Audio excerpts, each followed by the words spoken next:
Boa noite, meus irmãos, a graça e paz de nosso Senhor Jesus Cristo seja com todos. Hoje pela manhã nós refletimos um pouco sobre perseverança, a necessidade que temos de perseverar diante das lutas e adversidades, ainda mais nos momentos que estamos passando. E hoje à noite eu queria que a gente refletisse um pouco na palavra do nosso Deus sobre disciplina. Esses dois temas eu trouxe logo no início, lá em março, quando nós iniciamos o nosso isolamento social e encerramos os cultos na igreja, presenciais, no templo. E naquela ocasião eu falei da importância da gente perseverar e de permanecer disciplinados para nos fortalecermos no Senhor e aguentar passar por esses períodos difíceis que nós estamos passando e ainda os próximos que nós vamos enfrentar. E hoje à noite eu queria trazer também sobre disciplina, trazendo algumas coisas novas, mas principalmente reforçando, relembrando e reafirmando algumas coisas que nós já vimos, pois é importante a gente estar sempre revendo. E a palavra disciplina, além do significado escolar que nós temos, né, a disciplina português, matemática, educação física, ou de correção, de você disciplinar alguém, disciplinar uma criança, por exemplo, além desses dois significados, escolar e de correção, os significados que nós vamos explorar hoje são, e aí eu peguei dos vários significados e desmembramentos de significados que essa palavra no nosso idioma tem, e sintetizei em três, que são, né, o primeiro, a obediência às regras, aos superiores e regulamentos, como por exemplo a disciplina militar. Nós vamos até ver na palavra do nosso Deus, no texto em questão, onde o apóstolo Paulo utiliza o militar como exemplo de disciplina. Uma ordem, regulamento, conduta que assegura o bem-estar dos indivíduos ou o bom funcionamento, por exemplo, de uma organização. Aí uma frase: é essencial a disciplina dentro de um hospital. Uma frase como exemplo.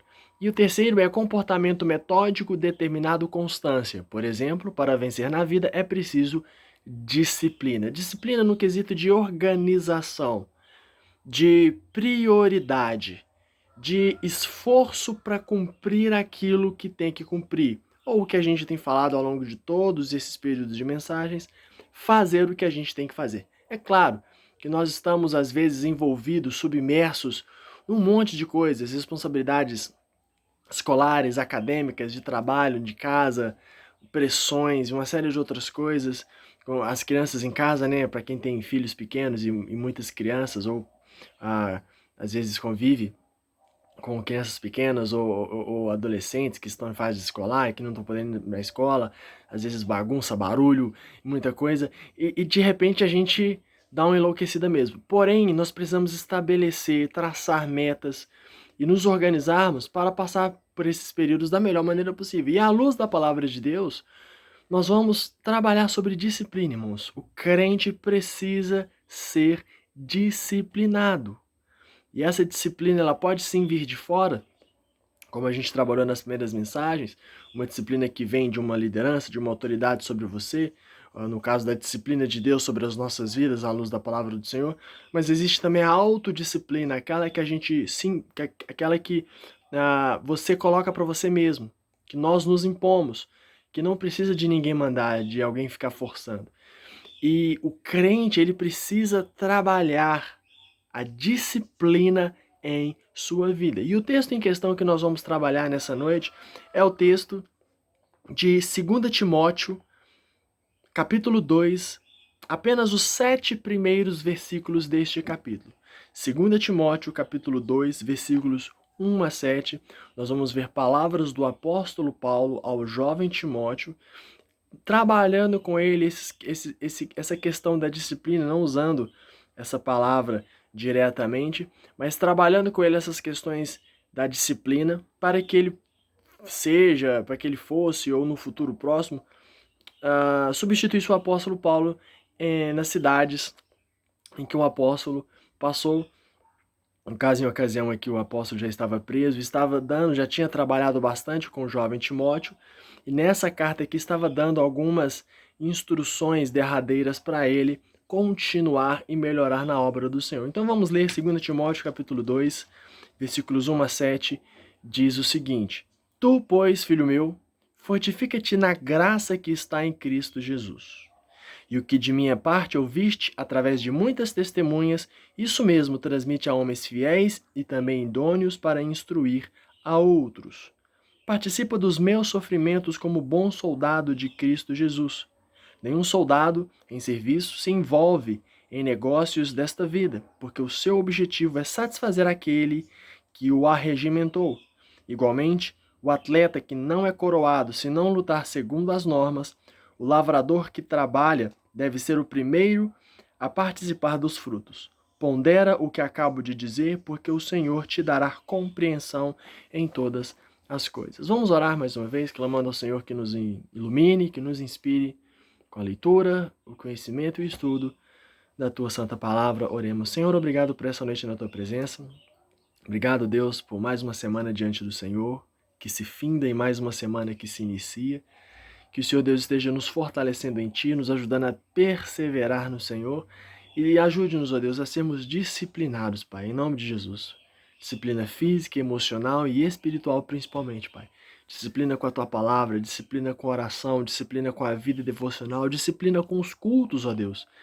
Apesar de não estarmos no templo, nós temos o privilégio e a oportunidade de cultuar ao Senhor em família, Deus, no seio familiar. Isso é maravilhoso. Desperta-nos para que possamos, ó Deus, enxergar a grandeza do privilégio de vivermos para a honra e glória do Senhor onde quer que estejamos, ó Pai. Desperta a Tua igreja, desperta o Teu povo e cura-nos, ó Deus, conforme a Tua vontade, de todos os males que há em nós e que nos rodeiam. Que o Senhor, Deus, esteja nos livrando, ó Pai, dessa doença, dessa pandemia, nos dando a oportunidade, Deus, de muito em breve nos encontrarmos de novo e de cultuarmos o Senhor, ó Deus, no templo, para o louvor da Tua glória, para a edificação da Tua igreja, para a expansão do reino do Senhor neste mundo. Fale conosco nessa noite e consagramos nossas vidas diante de Ti, em nome santo de nosso Senhor e Salvador Jesus Cristo. Obrigado e amém, Pai. Amém, Senhor Deus. Eu vou iniciar essa parte do desenvolvimento da mensagem citando um autor, Gene A. Getz.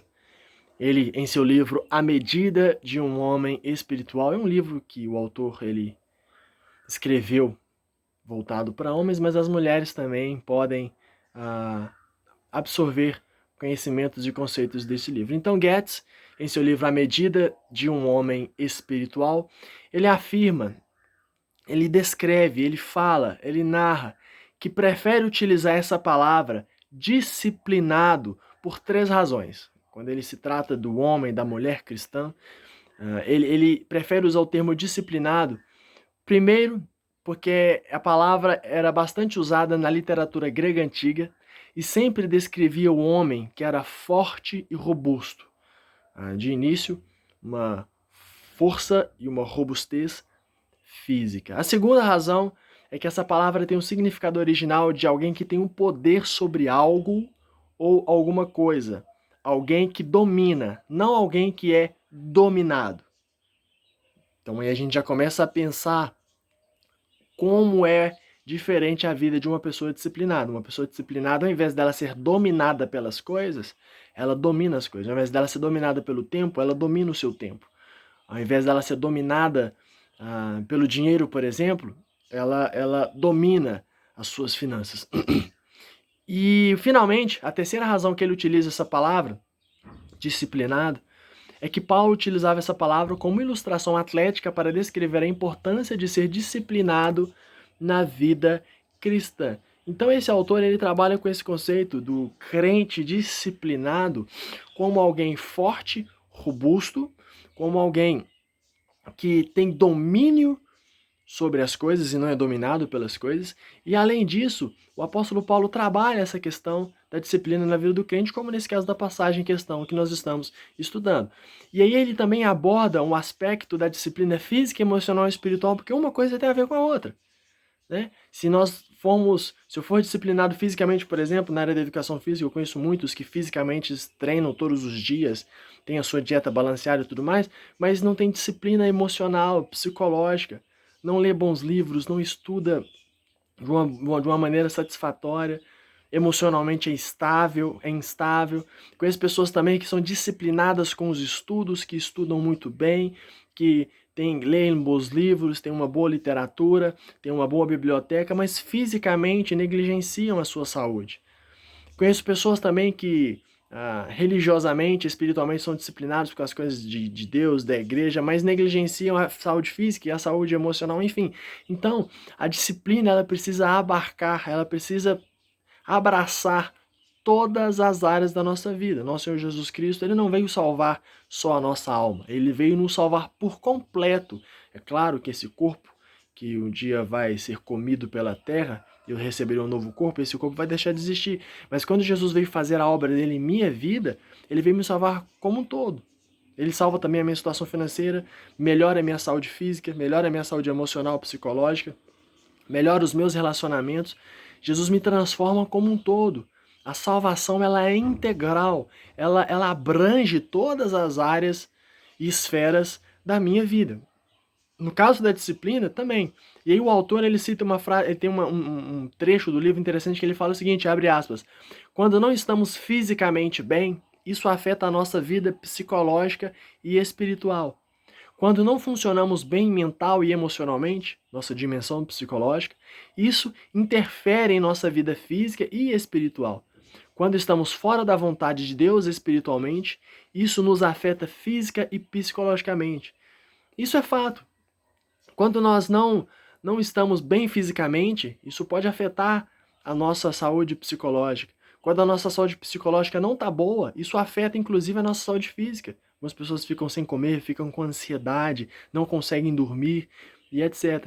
E quando principalmente nós não estamos buscando a vontade de Deus ou estamos fora dessa santa vontade, isso afeta a nossa vida física e psicologicamente. A pessoa pode parecer psicológica e fisicamente perfeita e maravilhosa diante das pessoas, mas nós sabemos que verdadeira paz e que verdadeiro contentamento só aqueles que já conhecem a Jesus, aleluia, amém. Porque ele é alegria e euforia todo dia, como diz a canção, e que nós possamos entender isso, irmãos. Trazer a disciplina de Deus para todas as áreas da nossa vida. Amém? Na passagem em si, o apóstolo Paulo ele descreve algumas providências que Timóteo deveria tomar para alcançar mais disciplina em sua vida. Aqui Paulo vai desenvolver com Timóteo, e eu particularmente fico pensando, eu tenho em mim uma inspiração no Timóteo, um jovem que creio que às vezes se distraía, era um pouco tímido, é a minha impressão que eu tenho de Timóteo, e eu me vejo um pouco nele, que necessita de organização e disciplina, que necessita de metodologia. Eu preciso funcionar dessa maneira, com métodos, com organização, senão eu acabo me perdendo. E muitos são assim também. Se nós não estabelecemos metas, prioridades e nos organizarmos direitinho, a gente acaba se perdendo. E o apóstolo Paulo, no primeiro versículo, a gente vai analisar versículo por versículo e trazer algumas aplicações importantes em cada verso e ao final fechar tudo.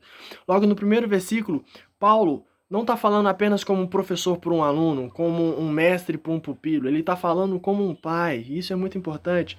Tu, pois, filho meu, fortifica-te na graça. Torne-se forte na graça que está em Cristo Jesus. Força. Muitos crentes não têm força. Força espiritual, força emocional e até mesmo força física. É uma palavra de pai espiritual para o seu filho na fé. E aí eu queria que você, nesse momento, pensasse em seu pai ou sua mãe espiritual, transmitindo para você essas palavras de encorajamento e disciplina. Pega essa pessoa que levou você a Cristo na sua mente, traz ela na sua mente. Imagine ela falando essas palavras para você. Tu, pois, filho meu, fortifica-te na graça que está em Cristo Jesus. Que você seja forte na graça que está em Jesus Cristo. Paulo está aqui começando dizendo para adquirirmos força, que impulsiona, que move, que mexe. E não uma força em qualquer lugar, mas uma força na graça. E na graça de quem? Na graça de Jesus Cristo. Ou no caso do texto, ensina de Cristo Jesus. Quando nós compreendemos a graça, o amor de Jesus derramado por mim, que ele já venceu a morte, pagou o preço por mim, eu fico tranquilo, calmo, sereno, tranquilo, como diz a canção. Eu respiro fundo e entendo o amor dele maravilhoso por mim, e o máximo que o mundo, o adversário, os inimigos podem lançar sobre mim não se comparam ao que eu ganhei em Cristo Jesus e ao que eu terei na glória do meu Senhor. Então a fé, ela tem que me trazer paz, ela tem que me trazer seguridade, ela tem que me trazer segurança, porque nada me separará do amor de Deus que está em Cristo Jesus. Nada nos separará do amor de Deus que está em Cristo Jesus. Amém, irmão? Então é nessa graça que você tem que se fortalecer. Na graça do Senhor Jesus. É claro que a gente também precisa buscar força física, fazendo atividade física, cuidando da saúde, força emocional e espiritual, buscando ter uma boa saúde mental, uma boa saúde emocional, lendo bons livros, mas também e principalmente uma força espiritual na graça de nosso Senhor Jesus Cristo. Ele avança para o versículo 2, onde ele diz que não basta somente buscar um fortalecimento na graça, mas a verdadeira fé em Cristo Jesus, ela é uma fé prática, ela não é uma fé passiva, uma fé que eu simplesmente recebo, como muitas pessoas acreditam na palavra fé. Que fé é simplesmente eu creio que Deus vai fazer por mim tudo o que eu quero e tudo que... Não, fé é que Deus vai fazer por mim tudo o que eu preciso e eu confio nele, mas também eu tenho um compromisso. A nossa fé é uma fé prática. Por isso que nós somos chamados ao serviço. E o apóstolo Paulo no versículo 2 diz: "E o que de minha parte ouviste através de muitas testemunhas, isso mesmo transmite a homens fiéis e também idôneos para instruir a outros." E nós vemos um princípio claro do discipulado, que é algo que às vezes tem morrido em nossas igrejas. Muitas vezes nós deixamos o discipulado apenas para pastores, para professores, para líderes dentro da igreja, mas todo crente tem que ser um discipulador. É claro aqui que Paulo era um líder, Timóteo era um líder, mas o desafio de discipular, de ser pai na fé de outros, é dado a todos os crentes. É dado a todos os filhos e filhas de nosso Deus. E nós precisamos transmitir para testemunhas, para outras pessoas, né, para os nossos filhos na fé, as palavras maravilhosas do nosso Deus. Não apenas ouvir do pai e da mãe na fé, mas transmitir a filhos na fé. Nós precisamos gerar filhos espirituais para a glória do Senhor Deus, e essa deve ser uma das metas da nossa vida como crente, como cristãos, como salvos em nosso Senhor Jesus Cristo. Gerar filhos espirituais. Eu não posso receber toda essa graça, toda essa misericórdia, toda essa mensagem, todo esse amor maravilhoso e retê-lo em mim. Represar em mim. Eu preciso fazer transbordar. E aqui um princípio interessante do discipulado nesse versículo é que em 4 esferas, o que de minha parte ouviste, transmite a homens fiéis e idôneos, para que transmite a homens fiéis e idôneos, e que façam a outros. E é o privilégio do discipulado, que vai passando de geração em geração. A igreja primitiva entendeu esse processo, tanto que a mensagem foi passada e transmitida há 2000 anos atrás, chegou até nós, e eu, por exemplo, estou compartilhando com você uma parte dessa mensagem. E o desafio para você ao longo da semana é levar essa mensagem para outras pessoas. Começando em sua família, sua vizinhança, aqueles que você tem contato, né? No isolamento social, cuidado com os contatos presenciais, mas às vezes nas mídias sociais, no WhatsApp, fazendo uma ligação, transmitir tudo aquilo que nós estamos ouvindo dos nossos mestres, dos nossos líderes, dos nossos pais na fé, e principalmente, diretamente, do nosso Deus. Irmãos, homens fiéis e também idôneos, essa palavra é extremamente interessante. Aqui a palavra homens também pode ser entendida como mulheres também, em linguagem inclusiva. Fiel e idôneo, fidelidade, idoneidade. Espera-se que sejamos assim. É esperado que o crente seja assim, fiel e seja idôneo. E que geremos filhos assim também. E que gerarão outros filhos assim e assim por diante. É um processo que vai passando de pai para filho. E a fé, ela tem que ser exercitada, ela tem que ser prática. Por isso, irmãos, que muitas vezes nós nos sentimos abatidos. Porque a gente retém tanta coisa, tanta palavra, tanto conhecimento, tanto estudo, tanta oração, tanta coisa, e a gente não deixa fluir, a gente se sente inchado. Sabe quando você come e a comida não digere direito, e empanturra, e te incha, e você não anda direito, dói, a posição não tá incômoda? Espiritualmente, muitos crentes são assim. Só recebem, só recebem, só recebem, retém, mas não deixa dar vazão. E mesmo nesse período de isolamento social, de pandemia, a gente pode edificar os irmãos, a gente pode, a começar em casa, perdoando, amando, cuidando, cultuando, valorizando, também as mídias sociais, o breve contato que você tem com outras pessoas, enfim. O que vocês ouviram, o que vocês têm recebido, transmitam. Há pessoas fiéis e idôneas que vão transmitir a outros e vão transmitir a outros, e assim por diante. Versículo 3 e 4, ele aborda a questão do sofrimento e inicia o processo de falar dos 3 exemplos que ele vai dizer aqui, o soldado, o atleta e o agricultor. Ele começa com o soldado e ele faz o seguinte, ele fala: participa dos meus sofrimentos como bom soldado de Cristo Jesus. Nenhum soldado em serviço se envolve em negócios desta vida, porque o seu objetivo é satisfazer aquele que o arregimentou. O exemplo do soldado, como alguém disciplinado, é recorrente na literatura grega. E o apóstolo Paulo cita isso com muita maestria. Nosso general é Cristo.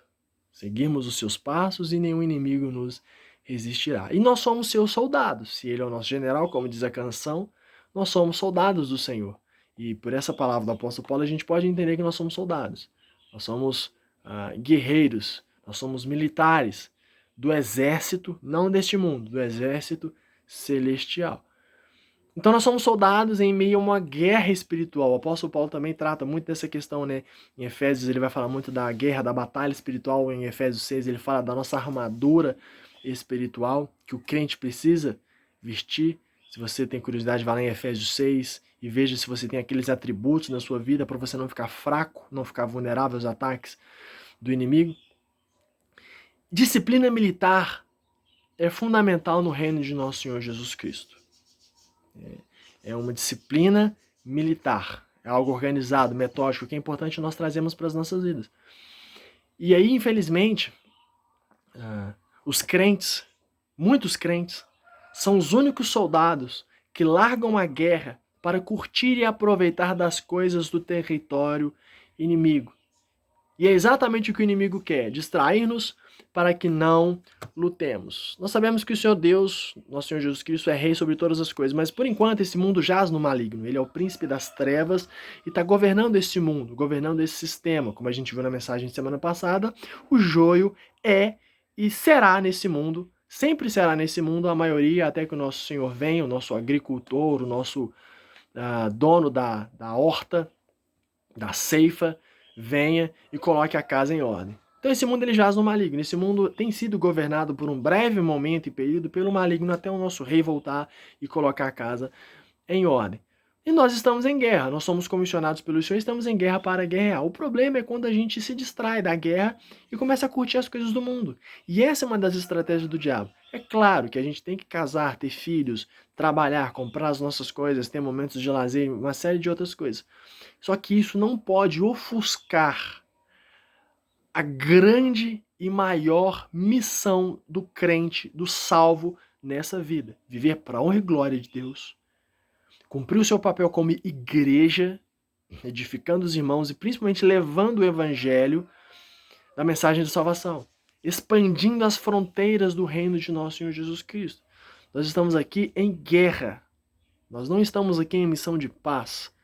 Nós estamos aqui numa batalha. A nossa batalha, como o próprio apóstolo Paulo diz, não é contra a carne nem contra o sangue, e sim contra as forças espirituais nas regiões celestes, tema que o apóstolo trabalha no livro de Efésios. Então, irmãos, nós como soldados do Senhor Jesus Cristo, a gente pode até utilizar da trincheira, dos momentos que a gente está aqui fazendo alguma coisa, mas tudo o que a gente fizer em nossa vida tem que ser voltado para cumprir a vontade do nosso general. Então, muito importante essa mensagem que Paulo trouxe para Timóteo, uma mensagem que Paulo traz para a gente. Nenhum soldado participa dos meus sofrimentos como bom soldado de Cristo. Nós estamos aqui nesse mundo, inclusive, para sofrer. Nosso Senhor Jesus Cristo teve uma vida de sofrimento. O apóstolo teve uma vida de sofrimento. A gente não tem que buscar o sofrimento, a gente tem que buscar fazer a vontade de Deus, mas quando o sofrimento vier, entendê-lo e aceitá-lo como instrumento de Deus para que possamos crescer e cumprir a missão dele. E nenhum soldado em serviço se envolve em negócios desta vida, porque o seu objetivo é satisfazer a vontade, satisfazer aquele que o regimentou. Busque satisfazer a vontade do Senhor Jesus Cristo, e isso vai trazer disciplina para a sua vida. Versículo 5, outro exemplo que ele traz, saindo do soldado agora para o atleta. Igualmente, o atleta não é coroado se não lutar segundo as normas, regras. Lembra que eu disse lá no início que um dos significados para a disciplina é seguir normas, seguir regras, seguir preceitos? Nós precisamos ser disciplinados, irmãos. Além do soldado, Paulo usa a figura do atleta para trabalhar a disciplina em Timóteo. E como Timóteo era muito familiarizado com a cultura grega e provavelmente fã dos Jogos Olímpicos da época, eu particularmente acredito nisso, Paulo foi assertivo, foi certeiro ao usar este exemplo. Uma outra atitude que um atleta ele precisa ter para ser bem-sucedido é desembaraçar-se de todo peso. Precisa jogar todo o empecilho fora para ir mais longe. Imagina um atleta correndo com uma mochila nas costas, com peso, alguma coisa. Inclusive, os atletas gregos que competiam no passado, nas primeiras Olimpíadas, eles competiam nus, eles competiam sem roupa, para tirar tudo aquilo que pudesse atrapalhá-los. É claro que o estudo esportivo aumentou e hoje criaram-se roupas leves, tênis confortáveis e equipamentos interessantes, mas na época não tinha esse conhecimento. Então, eles competiam nus exatamente para tirar o máximo de coisas que pudessem atrapalhá-los nas competições. No caso do atleta cristão, ele também tem um excesso de peso, que o atrapalha a ir mais longe, e esse excesso chama-se pecado e os cuidados deste mundo. Às vezes nós estamos cheios e pesados com as coisas do mundo, os cuidados do mundo, os pecados, e a gente precisa jogar isso fora, lançar isso aos pés da cruz e viver verdadeiramente para a glória do nosso Senhor Jesus Cristo. Também precisamos estar com os olhos sempre direcionados ao prêmio da soberana vocação de Deus em Cristo Jesus, tema que o apóstolo trabalha desta vez no livro de Filipenses, mais especificamente no versículo 14 do capítulo 3. Então, assim como um atleta é disciplinado para ser campeão, para conseguir a medalha, nós precisamos ser disciplinados para alcançarmos a vontade de Deus em nossas vidas neste mundo e a coroa que nos está preparada na glória, irmãos. E o último exemplo, no versículo 6, que o apóstolo cita, é o do lavrador, onde ele diz: o lavrador que trabalha deve ser o primeiro a participar dos frutos. Este último exemplo é o da agricultura. Leva-se um ano inteiro para colher os benefícios de uma safra. Ainda mais naquela época sem a tecnologia de hoje. Então se plantava uma temporada inteira, tinha todo o trabalho duro, esforçado, fé que a chuva viria, paciência para esperar as colheitas, destreza em trabalhar com o joio, inclusive, com as pragas que atrapalhavam o cultivo. São algumas coisas, algumas ações, algumas atitudes que o lavrador precisa ter para participar dos frutos. Então, o trabalho de um lavrador, de plantar o solo, quem mexe com planta em casa, tem um hortinho, alguma coisa, sabe o trabalho que dá e a paciência que precisa ter, os passos que precisa seguir. Cada semente, cada muda precisa ser tratado de uma maneira diferente, o solo precisa ser tratado de uma maneira diferente, e nossas vidas também são assim, irmãos. Nós precisamos, em cada área das nossas vidas, trabalhar de uma certa maneira para que a gente possa crescer como um todo. Essa disciplina dá frutos para o lavrador. Como o próprio versículo diz, ele é o primeiro a participar dos frutos.